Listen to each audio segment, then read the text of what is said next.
Ladies and gentlemen, welcome back to the Gooners Gone Wild Podcast. It's week 2 and we haven't broken our streak yet. Let's go, baby. Let's go.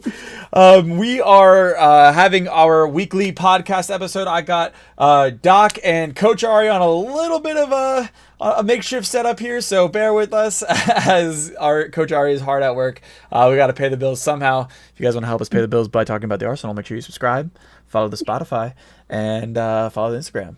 And a TikTok, all that fun stuff. So say what's up, guys. How you guys doing? Doing great. It's good to be back and actually in front of the camera rather than just sitting talking on my phone. So. I mean, we had the Euros obviously to occupy us during the summer, so we weren't completely footballless. But it's always good to be back watching the boys. Yeah, absolutely, absolutely. And we talked a little bit about our post-match reactions with the Wolves victory, but Doc, you were not there. So what was your post-match reactions for Arsenal versus Wolves? Overall, just a consistent performance. Big up David Raya on some saves that he had to make, unfortunately, but showing why he is the number one choice. Kai Havertz, man. 60 million down the drain. Kai Havertz scores again. So I saw a stat for him that I wanted to bring up.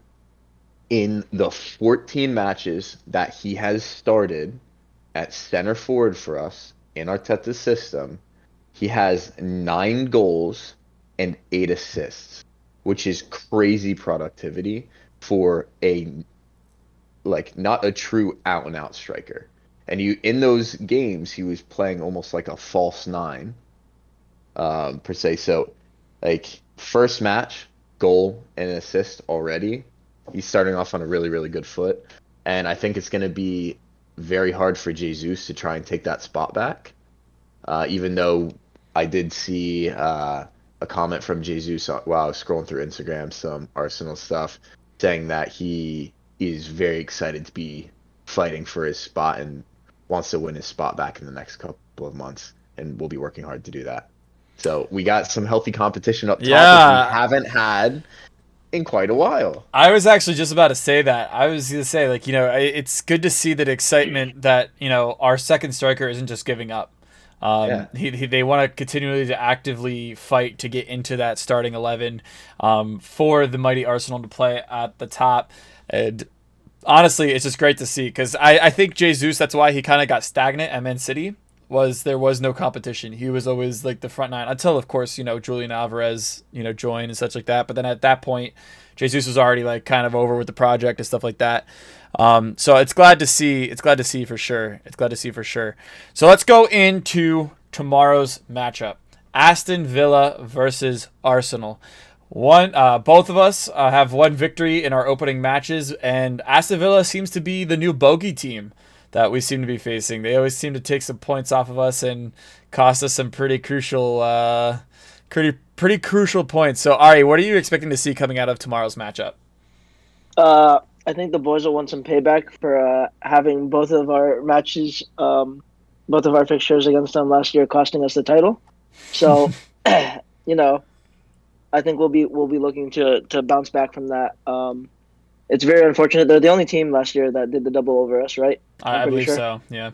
Yeah. So a bit unfortunate, but they're without a couple of key players that they had last year, being Moussa Diaby and Douglas Luiz, a big part of their midfield, and Diaby was a dangerous start on the wing. Although he didn't really start as many games as I thought he would for Villa last year, but still a key player coming off the bench. So those two are gone, but they have the likes of Onana, who replaced Douglas Luiz, who's also a very good player from Everton, and Ian Maatsen, who came from Chelsea as a defensive bolstering to their squad. So overall, it should be a pretty entertaining match. I don't think it'll be as easy as we think it might be. I think it'll give us a tough competitive match. Leon Bailey and Ollie Watkins will be the ones to watch out for, obviously, especially if Zinchenko starting. So, little bit worried about that matchup on the wing, but aside from that, I think it'll be a good match. I think it'll be very tough. Villa Park's been very lively, so we'll see. Yeah, how about you, Doc? I saw you kind of chuckle at that little comment about Zinchenko. Do you think that Zinchenko-Bailey matchup is going to be kind of something to come when we play the likes of Liverpool, when Salah and Zinchenko go up against each other? Let's not start there. What I'm going to start out with is obviously we are missing our fourth member today, Sammy, who was unable to join us. But the one thing he did want us to mention is he stands by Zinchenko out, and we stand with you, Sammy. We being 3 out of the 4 of us stand with 3 out of the 4. I am actually interested to see our starting lineup because I do think we're going to see some changes to it going into this matchup, and I do think they are going to be on the left side of the pitch. The changes that we're going to see, and we can talk about starting lineups and stuff like that later on, but I think it's going to be a very tough matchup, and I just don't want us to get good eveninged again. It was 1-0 away, and we lost 2-0 home last season. Both frustrating matches because while they played well, other than I think they deserved to beat us whenever we played them at the Emirates, we just didn't play well. And we just couldn't get into the game. But I didn't think we played them poorly away. At Villa, McGinn scoring in like the 7th minute, and then we just couldn't bag a goal. I think Trossard that match had a really good chance, and he just wasn't able to take it in front of goal. Yeah, I think I saw our expected goals at Villa were like 2 to like 8.9. So, yeah. I think we have a very good opportunity to set the tone for our season with this match. And I think this is a very nice one to have early whenever both sides aren't like fully into the swing of things, because anything could happen. Like we can hit the ground running here, and I think we have a better chance of doing that with the side that we have and how healthy we are right now. I think Villa have a decent number of injuries.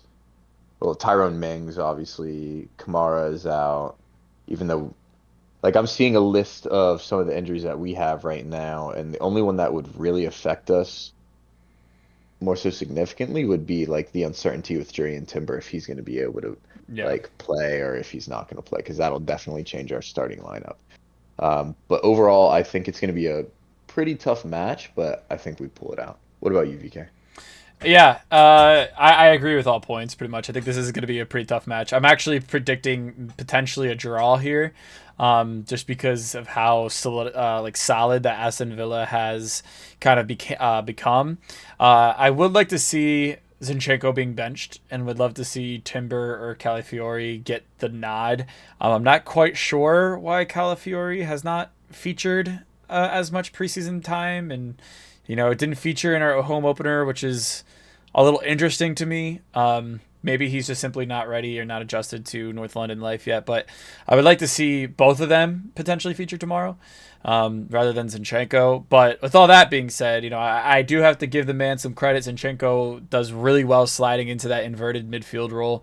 And he is not afraid to make those dangerous passes with good technical ability. It's just when we already have technical passers on the pitch, we don't necessarily need another one. We need some defensive work, and I think that's where he falls flat. That's my professional analysis. My personal analysis is he can go get fucked. So, with that being said, with that being said, I do think tomorrow is going to be a real test. Especially since I believe we play Man City the week after. It's either the week after or 2 weeks after. I think it's 2 weeks. 2 weeks after. Next week. Okay, but still, Brighton is also going to be. Right?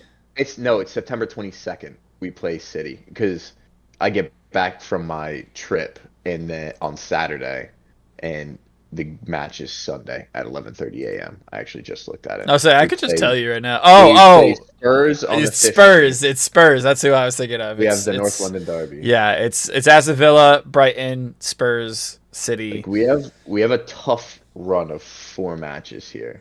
Mm-hmm. Like very, very much so. But go ahead. No, and I think this is just going to be a very good test to see where we're gonna bolster. I think Aston Villa is going to be a harder test than Spurs. I think Spurs are going to get relegated this season. If you want my honest opinion, no, I'm kidding. They're obviously not going to get relegated, but they're going to be struggling a lot this year. I think Solanke is going to help them a little bit, but I'm a little bit more scared of, like you said, like you guys brought up, Ollie Watkins over Dominic Solanke, and I think it's gonna be a tough game. I want the Arsenal to win, but I could see a draw potentially occurring tomorrow, especially since we're at Villa Park. So I kind of touched on this a little bit, but do you guys think that Timber or maybe we'll shy away from Timber for a little bit, but do you think Calafiori gets any minutes tomorrow? Doc, I'll start with you. I think he does. I think the reason why he hasn't gotten time yet is a little bit of an adjustment. We've seen it with other players that have been brought in, needing adjustment time to the system because I feel like the tactical side of everything that Arteta wants to do is so demanding. Like you have to be mentally locked in. Declan Rice even talked about it whenever he first came in. He's like the tactical side of like how much Arteta is it. Yeah, the Deckers of how much. How demanding that side of how Arteta wants to play is. So I think part of that is him being implemented into the system. He's probably going to be a backup to Gabriel and a backup left back. And I think some of that is also a nod to Timber, who was out for the entire season last year, getting minutes and getting time where I think he's going to be playing in that inverted role. And I think he just does better than Zinchenko.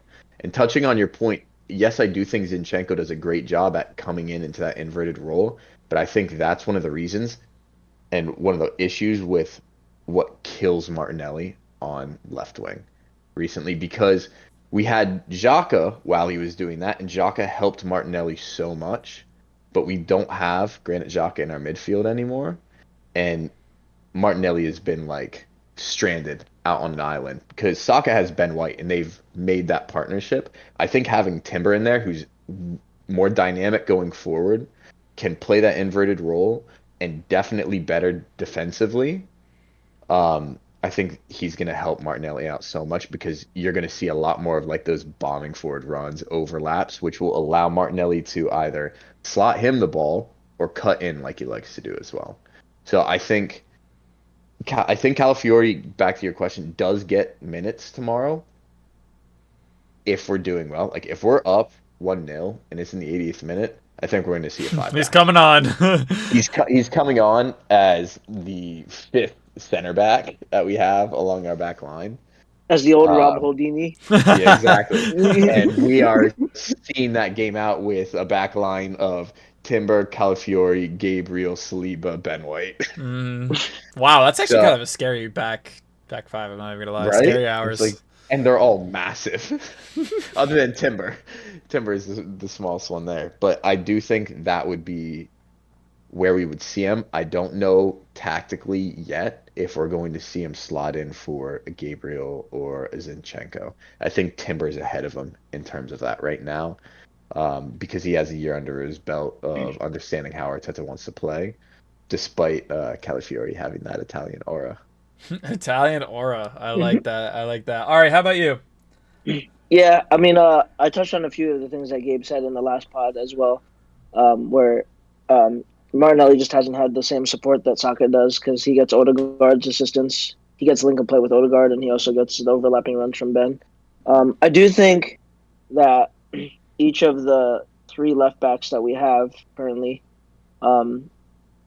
they all provide a different style of play or a different profile, I think. And I think Zinchenko is best in the games where we're really dominating, where we're trying to find a way through a low block and we're able to really possess the ball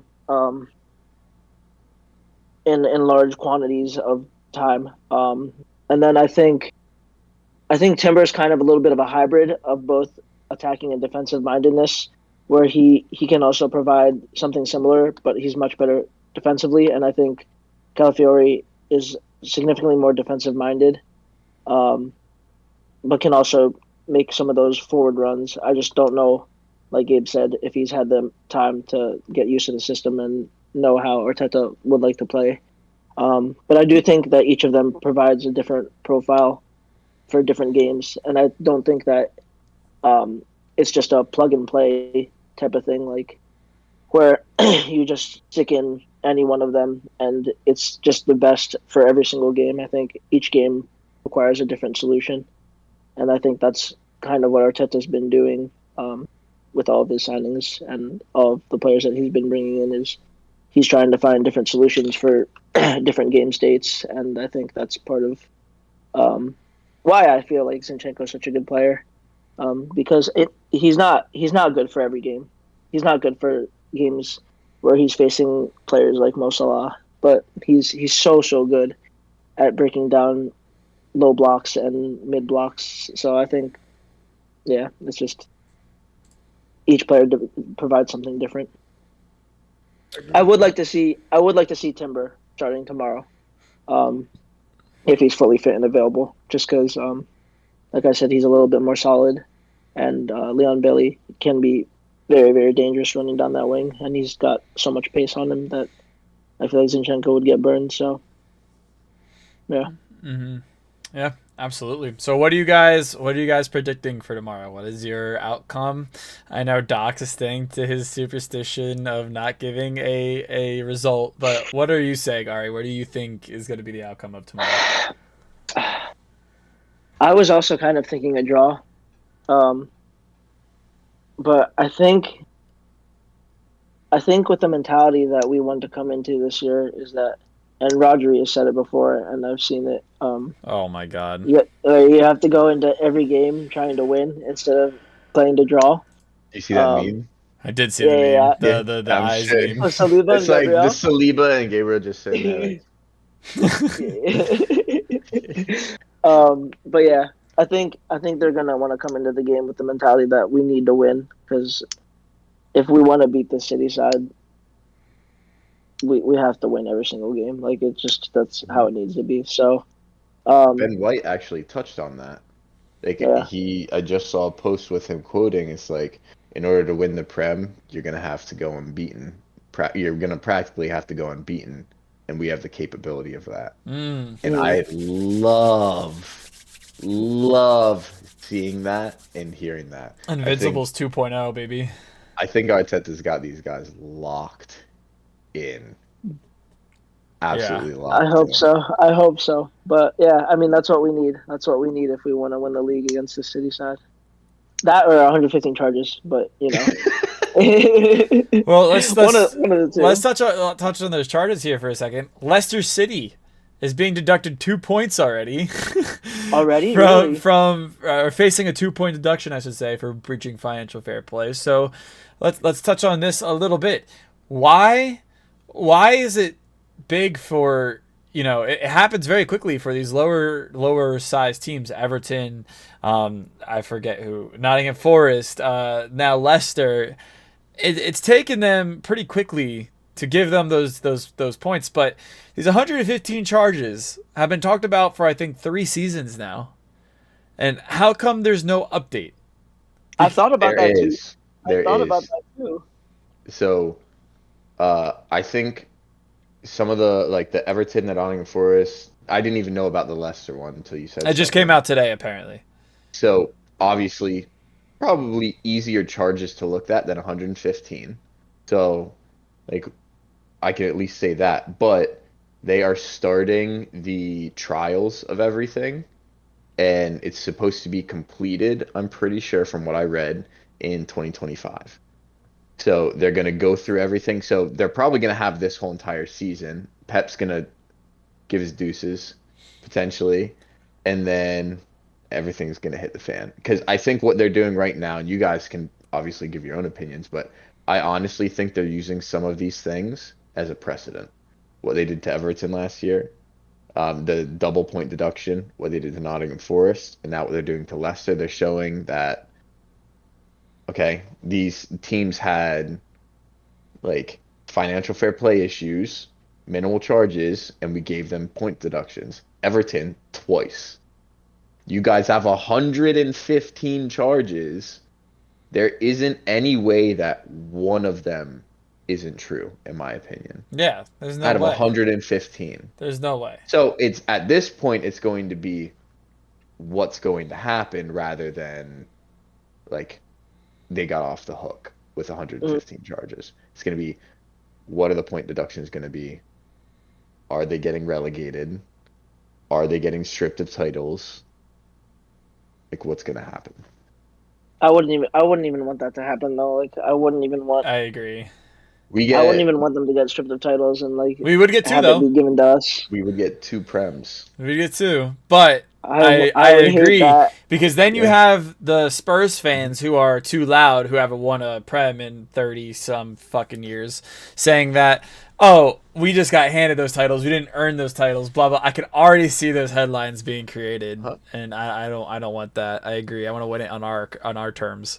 You know who still wouldn't get a title even if all of cities got stripped? I'm gonna say this. I'm gonna assume Tottenham. I think Liverpool would get 2. Yeah. We would get 2. And United would get 1, I think. United would get 1, I'm pretty sure. Yeah. It's either United or Chelsea, if I remember correctly. That was back in like the 17-18 season or something like that. The charges go that far back though? It apparently they go back. Go ahead. No, I was gonna say no. I think they go back to their first title-winning season. Yeah. I think it goes back to 12-13 or something like that. Yeah, it goes back to whenever it was. Oh shit! I can see his face right now. It's gonna bother me so much. Yeah, Pellegrini. I don't know Pellegrini. It goes back all the way to like right around that time. I think it was like 09 or something like that. Whenever like financial fair play stuff started for them. Hell yeah. One thing that I did want to touch on real quick. I know we touched on like Martinelli. We'll probably get into some starting lineups here, but want to naturally give a nice warm welcome to our new signing, Mikel Merino from Real Sociedad, who was a teammate in the past to Martin Odegaard, our captain Fantastic, Godegaard as a lot of us will call him. Goat-to-guard. I'm emphasizing. So, was a teammate to Odegaard whenever he was on loan at Real Sociedad. So, bringing in somebody that has already played with Odegaard into the system. How do you guys, feel about that sign? Because price tag, I think, is 30 million plus 5 add-ons. What do you guys think about the price that we're getting him for? And how do you think he's going to help potentially a player like Martinelli or just our system in general moving forward? DK, what about you? Yeah, that's a great question. First of all, the price tag, absolute steal. Like, I don't know how we keep doing this bit of business, but I'm loving it. Because if you go back to the Euros and you go back to watching Spain play and how well that they were able to, dominate, especially in that midfield. That was, I believe, the whole reason why they won the Euros. Then, of course, Nico Williams as well.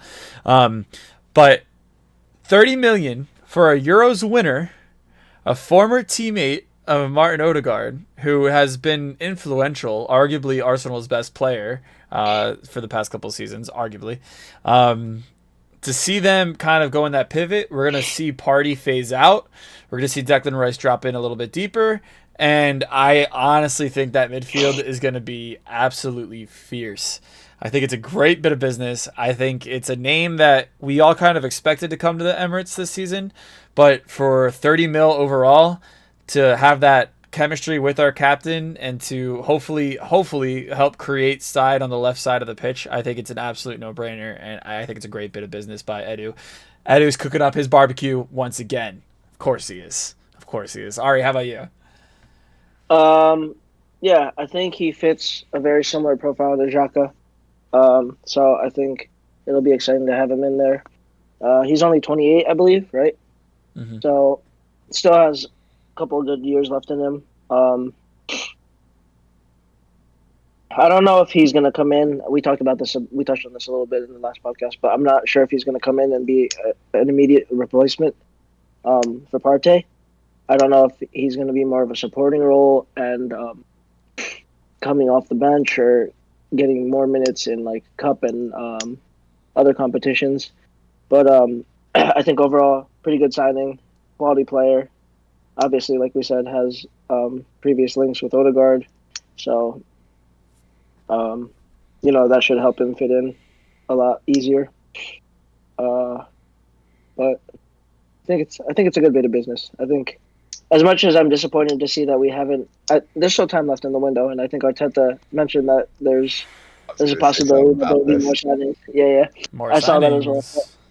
But yeah, we do definitely need some coverage in other areas, but I think overall he's a good player, and he's in the very high percentile for like aerial duels won, so that's also an area that is very helpful for us, because when we press and other teams go long, we're able to win more of those aerial duels and retain possession that way. So I think that'll be helpful. But defensively overall, he's good, and he's pretty good with the progressive long passes. So that should be helpful. Another first phase player moving forward in the build-up. So that should help us. I think he's going to fit in at least for the first part of this season, like while he's being integrated into the team. I think he's going to play a role like our left backs play in terms of how we're going to be using them in different situations, most likely throughout the season. I think we're going to see that with Mikel Merino for a period of time until he settles in. And personally, I think our strongest midfield is going to end up being Declan Rice, Merino, and Odegaard. And I really, really hope that Merino is going to be able to fill those shoes that Xhaka left in terms of being able to supply Martinelli and give him the support that he needs, because I feel like he's been struggling so much more since we lost Xhaka, and we've been playing more of that inverted left back role. And he just looks like he's out on an island and struggling. Why we are seeing, honestly, Trossard coming into play a little bit more and being more creative and helping out the team a little bit. A little bit more in that sense in terms of goal contributions, because I do think in terms of technical ability and goal contributions, Trossard has he's a little bit better than Martinelli in that sense. In terms of like strongest 11s, what would you guys say, like if everybody's healthy for us, what would you put out as your strongest 11? Are we talking about for tomorrow or just in general? Yeah, for tomorrow. Like we can do that and then go into like I feel like this is our starting lineups. Yeah, I feel like this is our predicted lineup though. I feel like we could just do that. Yeah. Yeah. Do you want to go first, Mark? Yeah, I could. Raya in goal, no brainer. I wish Ramsdale all the best, to be honest. He's not getting a lick of time in this team. There's reports coming out that he's getting loaned out to Newcastle to reunite with Eddie Howe. I think he's going to do wonderful there. I do think if the loan is successful, then he's going to sign for Newcastle, which I think is honestly a great position for him, like a great place for him. It's not a top team, but it's a team that's definitely in a rebuilding phase still, and definitely has the ability to push for European football. Raya is an absolute no-brainer. Ben White also. So I think Ben White, Saliba, Gabriel, obviously are like those four, and then probably Odegaard and Saka are like the first five or first six on the team sheet. I'll get to the midfield here in a sec, but I would go White, Gabriel, Saliba. I would love to see Calafiori start, to be honest. I do think tomorrow is going to be a little bit more of a technical game rather than or let me rephrase that, a little bit more of like a counter-attacking game rather than a technical game. So I could see Calafiori being that answer to Bailey. The only reason why I'm choosing Calafiori over Timber is just because I feel like Timber doesn't quite have that limberness yet. from the ACL surgery. I think once he gets a little bit more acclimated, he could get his speed back up. I just think Calafiore is a little bit more healthy than him right now, and I think that's why he kind of gets the nod. I this is where I struggle is that 6 pivot, and I would go with. I would put Jorginho over Partey. I really do think Jorginho is a technical baller. I think the only reason why he didn't start in the first match of the season is just because of the Euro fatigue. I rate Jorginho so highly, which I think is something that I did not expect for myself. I didn't think I would like Jorginho. But I love the way that Jorginho dictates the play. He seems to get stuck in a little bit more aggressively than Partey does. And like I said, I just think Partey's physicality is just not up to par for the Premier League anymore. Simple as that. Then again, Declan Rice, Odegaard in that midfield. Perfect. Declan Rice and Jorginho could be interchangeable with their positioning. Stuff like that. Saka on the right, of course. King Kai up top.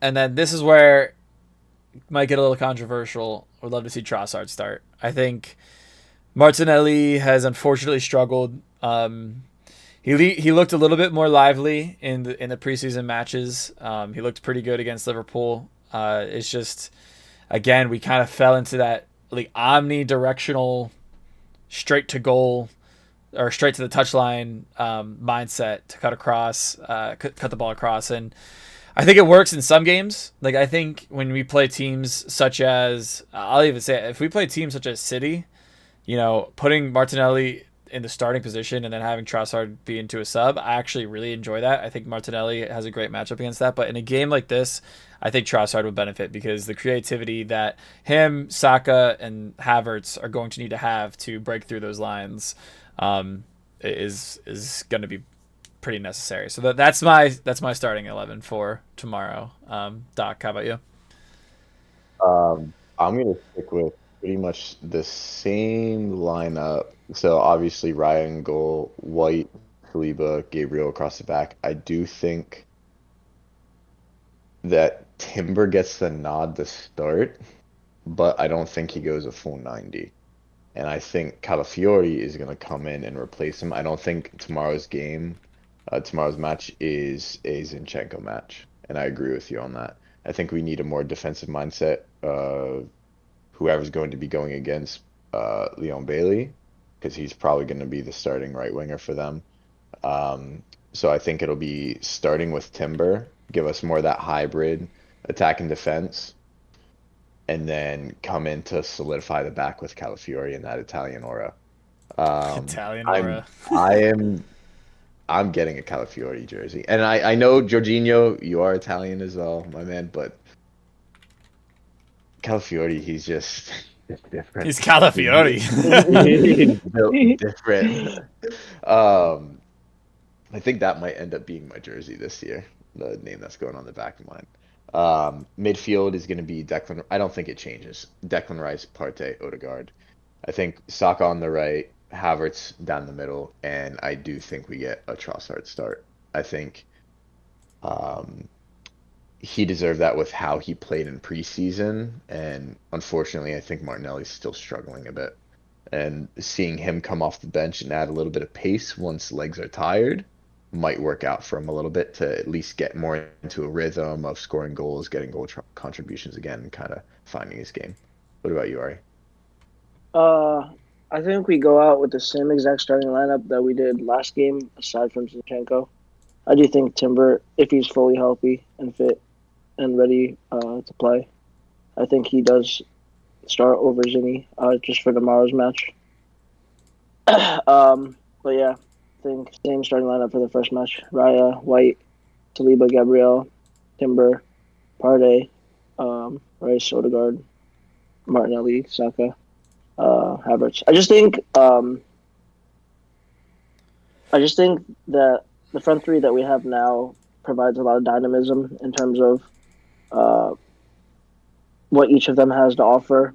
I think Saka provides his usual craftiness, his ability to make excellent crosses into the box, and then he has the odd goal in him And then obviously Havertz provides us an outlet from the back, obviously with his height, to win aerial duels and to get us up the pitch, but then also to be a threat in the box aerially. And then I would like to see it more, but it's just not within our system. But I'd like to see us play Martinelli on the break a little bit more if we can, just because he does provide that speed and pace.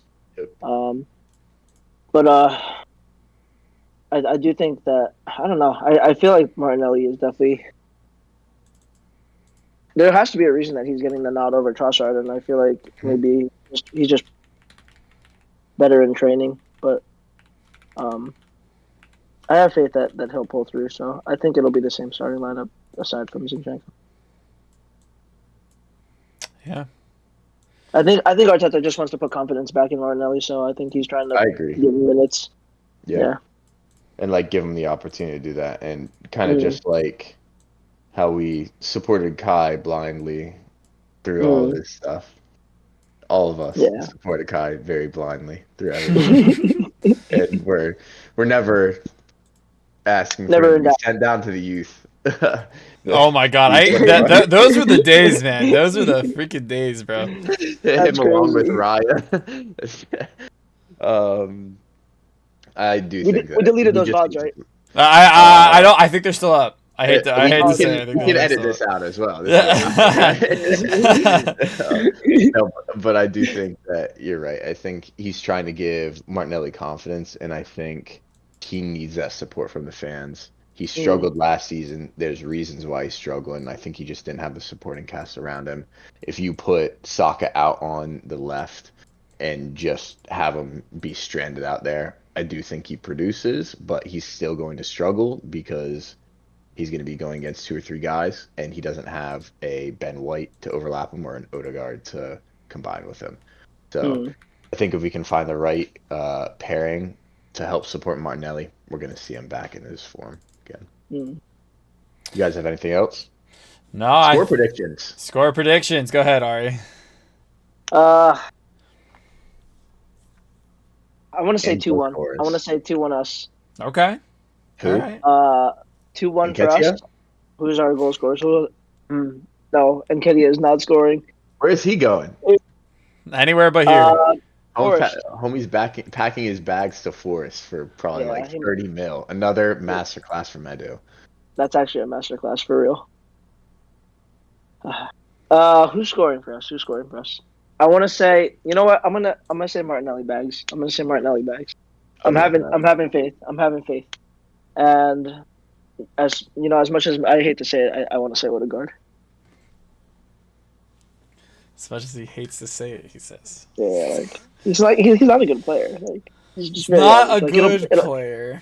It'll probably be a tap in, no biggie. Anyways, but and then make that one of the TikToks, one of the shorts.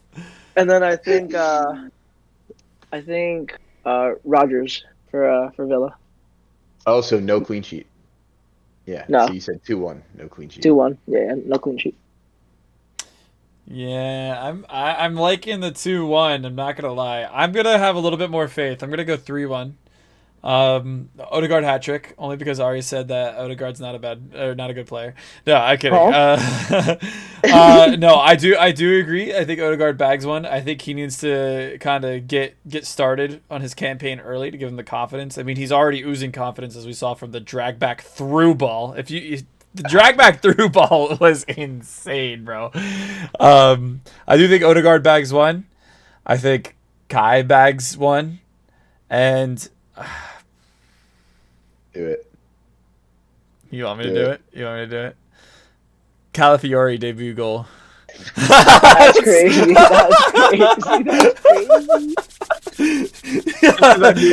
Your starting lineup. Doc knew immediately. He was do it. Oh my god, that's what I'm gonna go for. But if he bags, I'm buying the jersey on the spot. I don't blame you. I do not blame you. But all right, I think that's going to wrap it up for this Gooners Gone Wild podcast. Again, another long episode for you guys to enjoy. So if you guys did enjoy, make sure you're dropping a like on our Instagrams, on our TikToks, I just sounded so old by saying Instagrams. Holy shit. On our Instagram, on our TikTok, subscribe to the YouTube, and make sure you guys leave a rating on the Spotify. I am proud to announce that we have a full 5.0 rating on Spotify. So keep that up. Keep boosting it. Keep gassing it if you want to see more content, some higher quality content coming your way soon. I'm very excited to introduce that to you guys soon, and it's going to be a great season so far. And without further ado, as always, come on, you Gunners! I don't have my kid on. I can't. I'll get this place for you. There you go. All right, take it easy, everyone.